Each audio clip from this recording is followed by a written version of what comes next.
Hi hello welcome to GR TV. Revanth Sanjay తోడు దొంగలు, వారి చీకటి బంధం వల్లే ఆడబిడ్డకు అన్యాయం. కేటీఆర్ ఫోక్సో కేసు నిందితుడిని 9 రోజుల పాటు పోలీసులకు దొరకకుండా దాచి ఉంచిన ఘోరమైన నేరం ముమ్మాటికి హోంమంత్రి బాధ్యతలో ఉన్న సీఎం రేవంత్ రెడ్డిదే అని బీఆర్ఎస్ వర్కింగ్ ప్రెసిడెంట్ కేటీఆర్ తీవ్ర స్థాయిలో విమర్శించారు.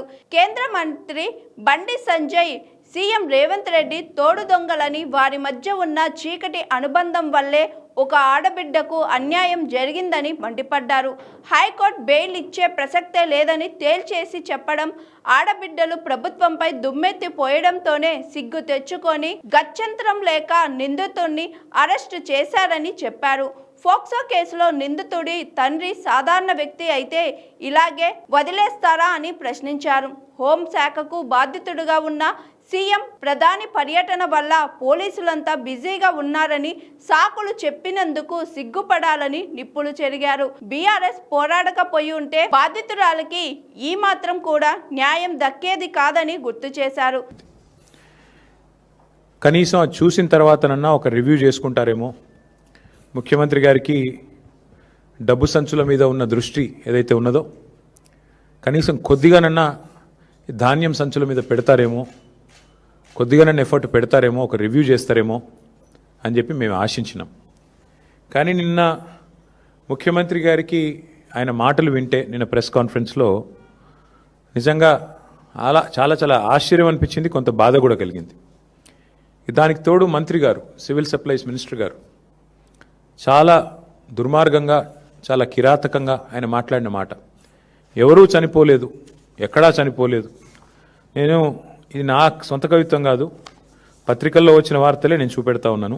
పేర్లతో సహా చెప్పమంటే గౌరవ మంత్రి గారికి నేను చెప్తాను. నజీరుద్దీన్ అనే రైతు, మంత్రి గారి సొంత జిల్లా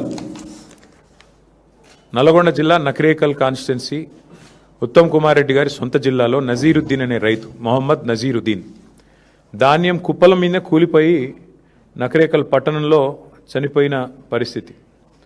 ఇది నజీరుద్దీన్ గారు. ఇది వాస్తవం కాదా మంత్రి గారు? ఇక 1-2 కాదు, అసలు ధర్నాలు, రైతులు స్వచ్ఛందంగా రోడ్డెక్కి చేస్తున్న ఆందోళనలు అయితే లెక్కలేదు. ధర్నాలు రైతులే చేయట్లేదు, కాంగ్రెస్ కార్యకర్త, ఇది జనగామ జిల్లా ఏనేబావిలో కాంటా పెడతలేరని చెప్పి కాంగ్రెస్ కార్యకర్త పేరు కూడా నేను చెప్తాను మీకు. ఆయన పేరు పొన్నాల తిరుమలేష్.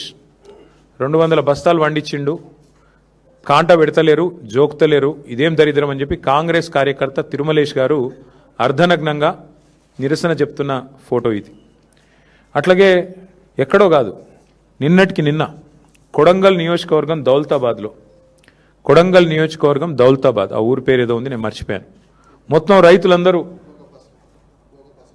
గోక ఫసలాబాద్ అనే గ్రామంలో, మా పార్టీ వాళ్ళు ఎవరు లేరు అక్కడ, మొత్తం రైతులందరూ రోడ్డెక్కి ధాన్యం కొంటలేరని ముఖ్యమంత్రి సొంత నియోజకవర్గమైన కొడంగల్ దౌలతాబాద్ మండలం ఆ గ్రామంలో వారు చేసిన నిరసన ముఖ్యమంత్రి గారికి మరి రిపోర్ట్ ఇస్తున్నారో లేదో, ఆయన బుకాయించదలుచుకున్నాడో ఆయన ఇష్టం. ఇక మా పార్టీ నాయకులు మొత్తం కలిసి మంచిర్యాలలో చేసిన ధర్నా, ఒకటే రోజు 4 రైతులు మంచిర్యాల జిల్లాలో మరణిస్తే మా నాయకులు జీవన్ రెడ్డి గారు, మాజీ మంత్రివర్యులు, మాజీ ఎమ్మెల్యే దివాకర్ రావు గారు మంచిర్యాలలో రైతులతో సహా ధర్నా చేసి 4 ప్రభుత్వం ఆదుకోవాలని చెప్పి ఆ ఈదురుగాలులకు అక్కడే మరి సంఘటన జరిగితే వెంటనే మా నాయకులు స్పందించిన పరిస్థితి. ఒకటిగా చెప్తూ పోతే ఎన్నున్నాయంటే ఇట్లా మీరు చూడండి, ఇదిగోండి ఎక్కడెక్కడ ఏ జిల్లాలో జరిగినాయి కూడా మీకు చూపెడతాను నేను. చూడు, ఇది ఈనాడు పత్రిక. సరే, మళ్ళా నమస్తే తెలంగాణ చూపెడితే అది మీ పత్రిక అంటాడు, అదో బాధ. ఇది ఈనాడు పత్రిక. ఈనాడు పత్రికలో వచ్చింది, కొనుగోలు కేంద్రంలో ఆగిన రైతు గుండె. ఇది నెక్కొండ మండలం, వరంగల్ జిల్లా. మృతుడి పేరు వెంకటేశ్వర్లు, రైతు గారి పేరు. ఇది వెంకటేశ్వర్లు గారు. ఒకరిద్దరు కాదండి, నాకు ఇంకా చాలా పేపర్లు ఉన్నాయి. ఇక పురుగు మందు తాగి కొల్చారం, మెదక్ జిల్లా, శ్రావణ్ కుమార్ అనే రైతు కొంటలేరని చెప్పి పురుగు మందు తాగి నిరసన చెప్పి చివరికి చచ్చిపోయిన పరిస్థితి. మొత్తంగా చూస్తే ఈరోజు రాష్ట్ర వ్యాప్తంగా ఇక ధాన్యం కుప్ప చేస్తూ రైతు కన్నుమూత. 1-2 కాదండి, ఇట్లా ఇప్పటికి కేవలం కొనుగోలు కేంద్రాల్లో చనిపోయిన రైతులు దాదాపు 10 మంది పైనే ఉన్నారు. ఒక్కరూ చనిపోలేదని మంత్రి గారు అంటారు. ఇంతకంటే సిగ్గుచేటు, ఇంతకంటే అవాస్తవాలు మాట్లాడడం ప్రభుత్వంలో ఉన్న వాళ్ళకి మంచిదా? దయచేసి వారు ఆలోచించుకోవాలి. ఇవాళ 45 డిగ్రీల వేడిలో 45 రోజుల నుంచి రైతులు పడిగాపులు పడుతున్నారు. నేను తిరిగిన స్వయంగా సంగారెడ్డి జిల్లా పోయినా, సదాశివపేటకి, వరంగల్ జిల్లా పోయినాను, వరంగల్లో 3 జిల్లాలు పోయాను, జనగామ పోయినాను, వరంగల్ పోయినాను, ములుగు పోయినాను, తర్వాత మా సిరిసిల్ల జిల్లా పోయినాను. దాదాపు 5-6 జిల్లాలు తిరిగితే ఎక్కడ చూసినా మా నాయకులు అయితే అందరూ ఫీల్డ్లోనే ఉన్నారు. అందరూ ఫీల్డ్లో తిరుగుతూ ఉన్నారు. ప్రతి ధాన్యం కొనుగోలు కేంద్రం దగ్గర పోతూ ఉన్నారు. ఎక్కడికక్కడ రైతులు, సార్ గన్నీ బ్యాగ్స్ లేవు సార్, సంచులు లేవు సార్. ఈ రాష్ట్రంలో గన్నీ బ్యాగ్స్ దొరుకుతలేవు, కానీ గన్స్ మాత్రం పుష్కలంగా దొరుకుతున్నాయి. కరీంనగర్లో 5 తుపాకులు పట్టుకొని పోయి పొద్దున 11 గంటలకి తుపాకులతో కాల్పులు జరుగుతున్నాయి. కానీ నిస్సిగ్గుగా ముఖ్యమంత్రి గారు చెప్తున్న మాటలకు కానీ, మంత్రి గారు చెప్తున్న మాటలకు కానీ, చేతలకు కానీ పొంతన లేదు. వాస్తవానికి ఈరోజు కూడా రాష్ట్రంలో ఎక్కడా కూడా 30-35% మించి ధాన్యం కొనుగోలు చేయలేదు. ఇక మీకు పేరు చెప్తే బాగుండదు, కానీ ఒక మాజీ మంత్రి, ఎమ్మెల్యే, కాంగ్రెస్, మొన్న మా నాయకుడికి ఫోన్ చేసి, ఒక నాయకుడు మా ఎమ్మెల్యే గారికి ఫోన్ చేసి, అరే ఏం పెట్టినరా మీరు, ఇది పని లేని పని, ఈ గవర్నమెంట్ కొనుడు ఏందా నాకు అర్థం కాదు, ధాన్యం మీరు లేని పని పెట్టిన మా కేసీఆర్ గారు, మాకు ఇప్పుడు ఆ ప్రెజర్ అవుతుంది అని చెప్పి మా నాయకుడికి ఇంకో కాంగ్రెస్ నాయకుడు ఫోన్ చేసి నిష్ఠూరం ఆడుతూ ఉన్నాడు. ఇది పరిస్థితి ఈరోజు రాష్ట్రంలో. ముఖ్యమంత్రి గారేమో 80% కొనేసిన అంటాడు, మంత్రి గారేమో 50% కొన్నా అంటాడు. మేము చూసినాం క్షేత్రస్థాయిలో. వాస్తవానికి ఈరోజు ఏ ఒక్క సెంటర్లో కూడా ధాన్యం కొనుగోలు కేంద్రాలు సరిగా పనిచేయడం లేదు. గన్నీ బ్యాగ్స్ ఇస్తలేరు, రైతులే కొనుక్కోవాలి. 28 రూపాయలు, 25 రూపాయలు, 30 రూపాయలు పెట్టి సుతిలు వాళ్ళే కొనుక్కోవాలి. మంచినీళ్ళ సౌలత్ కూడా లేదు. ఇంకా మీదికెళ్ళి వెయిటింగ్ ఛార్జీలు కూడా రైతులే కట్టుకోవాలి. ట్రాక్టర్ లోడ్ చేసుకొని వస్తుండ్రు పాపం. వచ్చినాక ఆడ బయట సెంటర్ బయట, నేను నర్సంపేట నా కళ్ళతో నేనే చూసిన, మొత్తం మార్కెట్ యార్డ్ అంతా నిండిపోయి ఉన్నది. మరి ఎట్లా ఇది పరిస్థితి అంటే, వచ్చి వారం రోజులైంది సార్, వెయిటింగ్ ఛార్జీలు కడుతున్నాం, రోజుకు 2000 రూపాయలు కడుతున్నాం, రోజుకు 3000 రూపాయలు కడుతున్నాం, లారీ అయితే, ట్రాక్టర్ అయితే 2000 కడుతున్నాం. రైతులు తమ నోటెంబడి వాళ్ళు చెప్పిన మాట. ఈ సంక్షోభాన్ని గుర్తించకుండా, ఈ సంక్షోభం గురించి కనీస అవగాహన లేకుండా అబద్ధాలు చెప్పి అధికారంలోకి వచ్చిన రేవంత్ రెడ్డి ఇలా నోటికి వచ్చిన మాటలు మాట్లాడుతూ ఉన్నాడు. పెద్దలు చెప్పారు, ఎద్దేడ్చిన వ్యవసము, రైతేడ్చిన రాజ్యం బాగుండదు అని. 10 ఏళ్ళు దేశానికి అన్నపూర్ణగా వెలసిల్లిన తెలంగాణ ఇవాళ తల్లడిల్లుతున్నది. రైతు ఇవాళ కన్నీరు పెడతా ఉన్నాడు. ఇది వాస్తవం ముఖ్యమంత్రి గారు. మేమేదో మిమ్మల్ని విమర్శించడానికి ఇంకోదానికో చెప్పట్లేదు. ఇవాళ రాష్ట్రంలో ప్రణాళిక లేకుండా పోయింది. యూరియా దొరకదు, రైతు బంధు వేయరు, మీరు రుణమాఫీ మొత్తం చెయ్యరు, ఆఖరికి పంట కష్టపడి పండిస్తే మీరు ఇచ్చే అరకొర కరెంటుతోని పంట కొనుగోలు చేయరు. మీ పాలసీ స్పష్టంగా కనబడతా ఉన్నది. ఏంది మీ పాలసీ? మేము కొంటే ధాన్యం 2400 ఇవ్వాలి, వరే మొక్కజొన్న అయితే 3600 ఇవ్వాలి. అట్లా కాకుండా రైతును 4 రోజులు అక్కడే ఏడిపిస్తే పోయి అక్కడ ప్రైవేట్లో అమ్ముకుంటాడు, ఎవరో సేటుకో ఎవరో రైస్ మిల్ ఆయనకు అమ్ముకుంటాడు 1700 1800.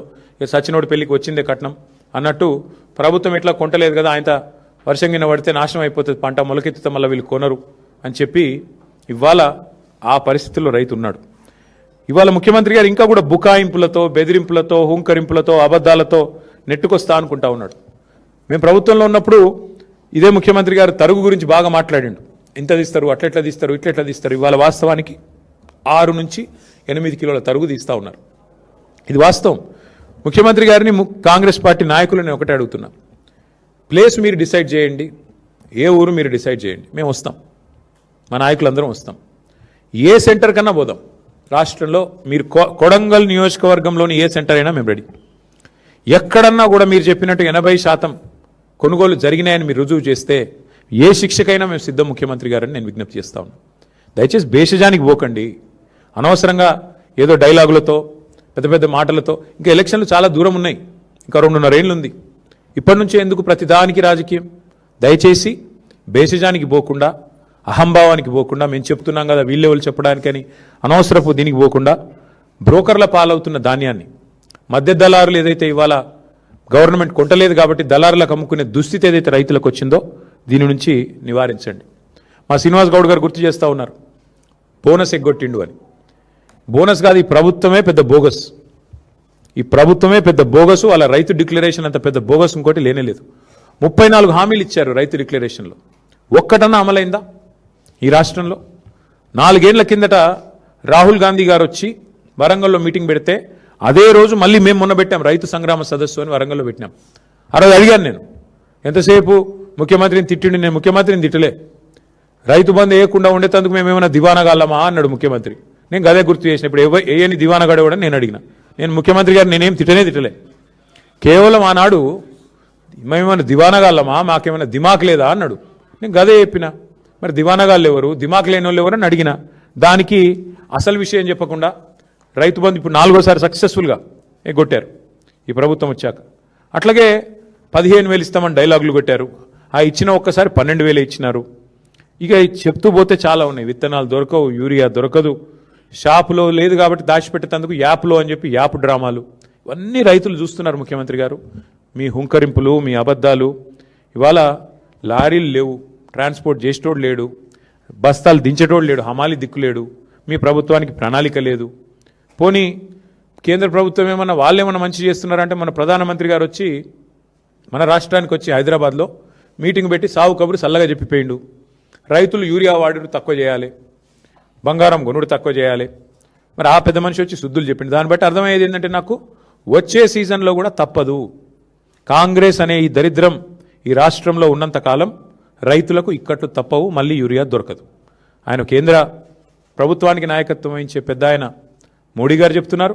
ఇక రాష్ట్రంలో ఉన్న మంత్రులకు, ముఖ్యమంత్రి గారికి డబ్బు సంచుల మీద ఉన్న దృష్టి ధాన్యం సంచుల మీద లేదు, యూరియా సంచుల మీద లేదు. కాబట్టి మరి ముందస్తు ప్రణాళికలు లేవు, ప్లానింగ్ లేదు, ముఖ్యమంత్రికి అసలు సోయే లేదు. గన్నీ బ్యాగులు దొరకవు కానీ గన్లు మాత్రం బాగా దొరుకుతున్నాయి. ఇది మీకు తెలుసు, ఇక నేను చెప్పక్కర్లేదు దానికి మించి. చివరికి టార్పాలిన్ కవర్లు కూడా ఆఖరికి ఇప్పుడు వర్షం వచ్చేసింది, దగ్గరకు వచ్చిన టైం, టార్పాలిన్ కవర్లు కూడా ఇచ్చే దిక్కు లేదు ఇవాళ ఆ కేంద్రాలలో. మళ్ళీ రైతులే తెచ్చుకోవాలి, రైతులే కాపాడుకోవాలి. ఆరుగాలం కష్టపడి పండించిన పంటను కాపాడుకోకపోతే ఇవాళ ఈ ప్రభుత్వం అయితే ఏమీ చేయదు అనేది స్పష్టంగా అందరికీ అర్థమైపోయింది. ఇక నేను అనేదల్లా ఒకటే, మీరు భూముల మీద పెట్టే శ్రద్ధ, భూదోపిడీ మీద పెట్టే శ్రద్ధ, భూహారతి ఏదైతే తెచ్చారో ఆ భూహారతి ద్వారా స్వాహా చేస్తున్న కార్యక్రమం వేం నరేందర్ రెడ్డి గారు నిన్నగాక మొన్న మా సోదరుడు మన్నే క్రిషాంక్ బయటపెట్టినాడు.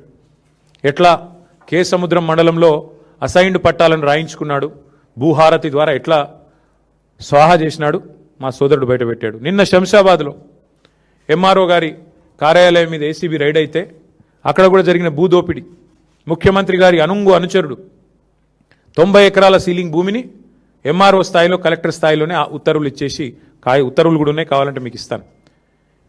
దోపిడీ ఎట్లా చేశారు, 1,000 కోట్ల విలువైన భూమిని నిన్ననే ఏసీబీ రైడ్లో దొరికినారు. వీటి మీద ముఖ్యమంత్రి గారి దగ్గర సమాధానం ఉండదు. వాటి మీద ఉన్న శ్రద్ధ, వాటి మీద ఉన్న ఆసక్తి, భూ కొనుగోళ్లు, భూ దందాల మీద ఉన్న శ్రద్ధ భూమిని నమ్ముకున్న రైతు మీద నీకు లేదు. ఇది వాస్తవం. ఉంటే పరిస్థితి ఇట్లా ఉండదు. అందుకే నేననేది ఉత్తమ్ కుమార్ రెడ్డి గారిని, రేవంత్ రెడ్డి గారిని ఇద్దరు కలిసి తప్పుదోవ పట్టించాలని చూస్తున్నారు. వాస్తవానికి కొనుగోళ్లు ఈ రోజు వరకు రాష్ట్రంలో ఎక్కడా కూడా 30-35% దాటలేదు. చివరికి రైతులు విసిగి వేసారిపోయి ప్రైవేట్లు అమ్ముకోవాలన్నదే మీ కుట్ర, మీ ఉద్దేశం అదే స్పష్టంగా మాకు కనబడుతున్నది. మొత్తం కలిపి 1,51,00,000 మెట్రిక్ టన్నులు పండింది ఈరోజు రాష్ట్రంలో. మీరు కొన్నదెంత అండి ఇప్పటివరకు? లెక్కలు బయట పెట్టండి. ఎందుకు అబద్ధాలు చెప్తారు తెల్లారి లేస్తే? మేము తిరిగి చూస్తూ ఉన్నాం, మేమేం ఊరికే చెప్పట్లేదు. మేము మళ్ళీ డిమాండ్ చేస్తూ ఉన్నా. రేపు క్యాబినెట్ మీటింగ్ ఉన్నది, ముఖ్యమంత్రి గారిని నేను డిమాండ్ చేస్తూ ఉన్నా. ఈ 10 మంది రైతులే కాదు, ఈ ప్రభుత్వం వచ్చినాక 1000 మంది రైతులు చనిపోయారు ఇప్పటివరకు.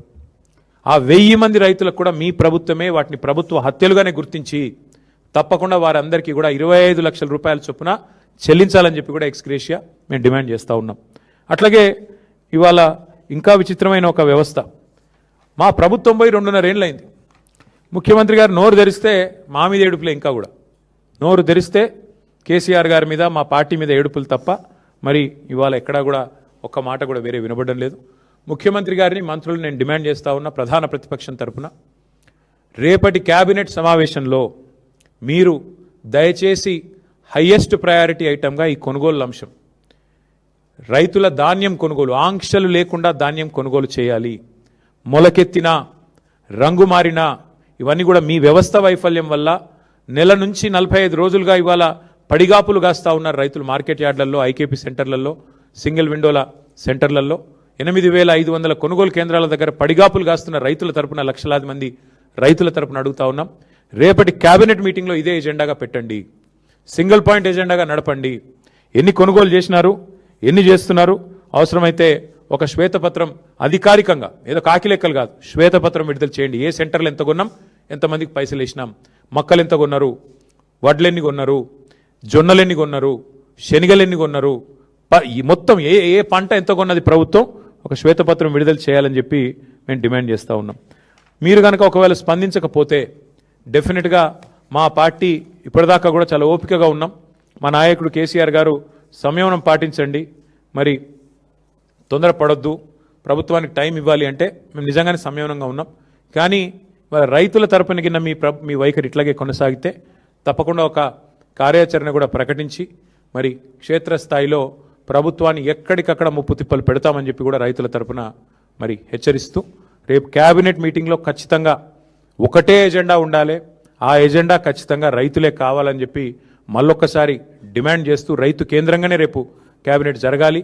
శ్వేతపత్రం విడుదల చేయండి. ఇప్పటిదాకా ఎంత కొన్నారు, ఇంకెంత ఉంది, ఎంత డబ్బులు కట్టారు, ఎంత పేమెంట్ చేసినారు, రైతు బంధు ఎంత విడుదలైంది ఇప్పటిదాకా, అన్ని విషయాలు రేపు ప్రభుత్వం విడుదల చేయాలి. లేకపోతే తప్పకుండా వారిని నిలదీస్తూనే ఉంటాం, ప్రశ్నిస్తూనే ఉంటామని చెప్పి కూడా తెలియజేస్తూ మీ అందరికి కూడా ధన్యవాదాలు.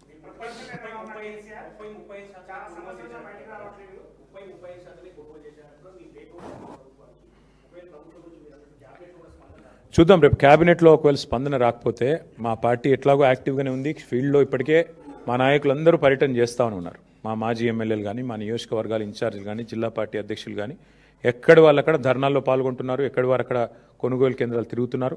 ఒకవేళ ప్రభుత్వం కనుక స్పందించకపోతే రైతుల తరపున విస్తృతమైన కార్యక్రమాలకు శ్రీకారం చుడతాం. రేపు ప్రభుత్వ స్పందన చూసి మా కార్యాచరణ ప్రకటిస్తాం.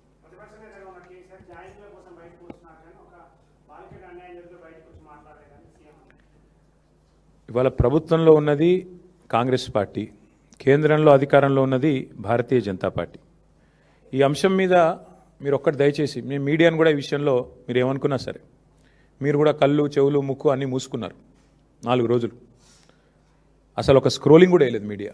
సిగ్గుపడాలి తెలుగు మీడియా. జాతీయ మీడియాలో వచ్చేదాకా తెలుగు మీడియా కనీసం సోయి కూడా లేదు.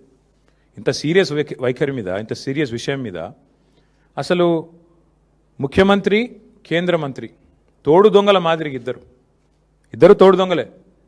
ఒక మైనర్ బాలిక మీద అఘాయిత్యం జరిగితే ఈ రాష్ట్రంలో కంప్లైంట్ తీసుకోవడానికి పోలీసులు నిరాకరించారు. ఎవడండి ఈ రాష్ట్ర హోంమంత్రి? ముఖ్యమంత్రి గారు కాదా? ఆ అమ్మాయిని సతాయించి, తల్లిదండ్రులను సతాయించి 6 గంటలు పోలీస్ స్టేషన్లో కూర్చోబెట్టి వేధించి చివరికి కౌంటర్ కేసు పెట్టించారు. ఎవరు పెట్టించారండి ఈ రాష్ట్రంలో? వాస్తవం ఏంటి అసలు? ఆ మైనర్ బాలిక, ఆమె మీద జరిగిన అఘాయిత్యానికి సంబంధించి వాళ్ళ తల్లిదండ్రులకు చెప్పి బోర్మని ఏడిస్తే నిందితుని పట్టుకోవాల్సింది పోయి 9 రోజులు రాచమర్యాదలు చేసి కాపాడిన వెధవ ఎవడు? నేను అడుగుతా ఉన్నా ఈరోజు. ఎవరా వెధవ? ఇద్దరిలో తెలియదా ప్రజలకి? సిగ్గుపడాలా ముఖ్యమంత్రి? ఏమంటాడు మీ డీజీపీ? ఆయనకి ఏమైనా ఉందా తలకాయ అసలు? ప్రైమ్ మినిస్టర్ బందోబస్తులో బిజీగా ఉన్నాం అందుకే కేసు పెట్టలేదా? ప్రైమ్ మినిస్టర్ బందోబస్తు వచ్చినప్పుడు మొత్తం నేరస్తులందరికీ హాలిడే ఇస్తారా? 3 రోజులుగా సంపుకొనరబై అని చెప్పి మొత్తం రేవంత్ రెడ్డి గారు చెంచల్ కూడా బ్యాచ్మేట్స్ అందరికీ చెలరేగమని చెప్తారా? ఏం చెప్తున్నావు నాకు అర్థం కాదు. సిగ్గుందా అసలు ప్రభుత్వానికి? మేము 10 రోజులు మౌనంగా ఉన్నాం. ఎక్కడ ఒక అమ్మాయి విషయం కదా, సెన్సిటివ్ విషయం కదా అని మౌనంగా ఉన్నాం. ఇవాళ ముఖ్యమంత్రి మాట్లాడిన మాటలతో నోరు విప్పక తప్పని పరిస్థితిలో నేను మాట్లాడుతూ ఉన్నా. అసలు మెదడు ఉందా ఆయనకి? లేదా వడదెబ్బకి ఏమైనా చిన్న మెదడు కూడా చితికిపోయిందా? ఏం మాట్లాడుతున్నాడు ఆయన? నాకు అర్థం కాదు. ఏదో మా బావమ్మరి దీంట్లో దొరికినాయి అంటాడు. పెట్టు కేసు ఎవడొద్దన్నాడు ఆయన నిన్ను? ఏం దొరికినాయి?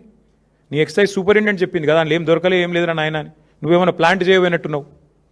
మీ వాళ్ళకి చెప్పేది ఆడ ఇరికీయమని చెప్పినట్టున్నావు. అది ఇరికేయలేకపోయినా నేనేం చేస్తా దానికి? నేనేమంటున్నా అంటే ఇంత చిల్లర రాజకీయం మంచిది కాదు. 9 రోజులు ఒక పాక్సో నిందితుని దేశంలో ఎక్కడైనా వదిలిపెట్టినరా? ఎందుకు నీకు అంత అండర్స్టాండింగ్ ఏంది మీ ఇద్దరికి? నీకు ఎందుకు భయం? ఒక నిందితుడిగా చూడాలా? వారు ఎవరైతేందా ఎందుకు కాపాడినామని అడుగుతున్నా ముఖ్యమంత్రిని. చివరికి ఏం జరిగిందండి వాస్తవం? కేసు రిజిస్టర్ చేయడానికి భయం, మీడియాలో రాయడానికి భయం. ఎవడు చేస్తున్నాడు ఈ మేనేజ్మెంట్ అంతా? నువ్వు నీ ఫ్రెండ్ కాదా? నీ ఫ్రెండ్ ఆర్ఎస్ బ్రదర్స్ కాదా ఇద్దరు మీరు? ఇది వాస్తవం కాదా? మీడియాకు ఫోన్లు చేసి బతిమలాడింది వాస్తవం కాదా? రాయకండి దండం పెడతా అని మీడియా రాయని మాట కూడా వాస్తవం కాదా? ఇవన్నీ కాదండి. 9 రోజులు ఒక నిందితుడిని దాచిపెడితే ఇంకొక సామాన్యుడైతే ఊకుంటారా పోలీసులు? వాళ్ళ తల్లిని తండ్రిని తీసుకొచ్చి పోలీస్ స్టేషన్లో కూర్చోబెట్టారు. అంటే ఇక్కడ కేంద్ర మంత్రి కాబట్టి స్పెషల్ ఎక్సెప్షనా? అంటే నువ్వు రేపు చేయి, మర్డర్ చేయి, ఏమైనా చేయి, కేంద్ర మంత్రి కొడుకైతే మేము ముట్టుకోమనా? రేవంత్ రెడ్డి ఉన్నాడు మా దోస్తు కాబట్టి కాపాడుకుంటామనా? చివరికి దిక్కులేక నేను హైకోర్టుకు సల్యూట్ చేస్తున్నా. బెయిల్ కోసం ప్రయత్నం చేసిండ్రు మీరు, అది రాకపోతే సచ్చినట్టు నువ్వు అరెస్ట్ అంటావు, ఆయన లొంగుబాటు అంటాడు. ఇద్దరు డ్రామాలు. తోడు దొంగలు, సిగ్గులేదు ఇంకా మాట్లాడడానికి. ఆ అమ్మాయి కాదు, ఇవాళ రాష్ట్రంలోని అమ్మాయిలందరూ మహిళలందరూ మీ మొహం మీద ఉమ్ముతున్నారు, సిగ్గులేదు ఈ ప్రభుత్వానికి అని. ఎందుకండి అంత మొహమాటం? అరే జరిగింది ఏంది, నువ్వు మాట్లాడేది ఏంది, నీకు మెదడుందా? హైట్ ఒకటే తక్కువ అనుకున్నా, బుర్ర కూడా తక్కువనే రేవంత్ రెడ్డికి. ఇంత అన్యాయమా? ఒక అమ్మాయికి అన్యాయం జరిగితే ఆ అమ్మాయి వివరాలు బయటపెట్టిన విధవలు ఎవరు బయటపెట్టు. ఇప్పటికి 15 మంది మీద కేసు అయింది పేట్ బషీరాబాద్లో. ఎవరు ఆ విధవలు? బీజేపీ వాళ్ళు.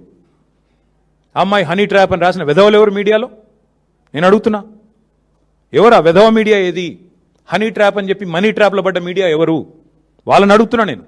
సిగ్గుందా మీకు? అసలు ఇజ్జతుందా? ఇంకా మాట్లాడుతున్నాడు ముఖ్యమంత్రి, కేంద్ర హోంశాఖ సహాయ మంత్రి. Hi, this is Swathi. Like చేయండి, షేర్ చేయండి, కమెంట్ చేయండి అండ్ సబ్స్క్రైబ్ చేయండి GRTV.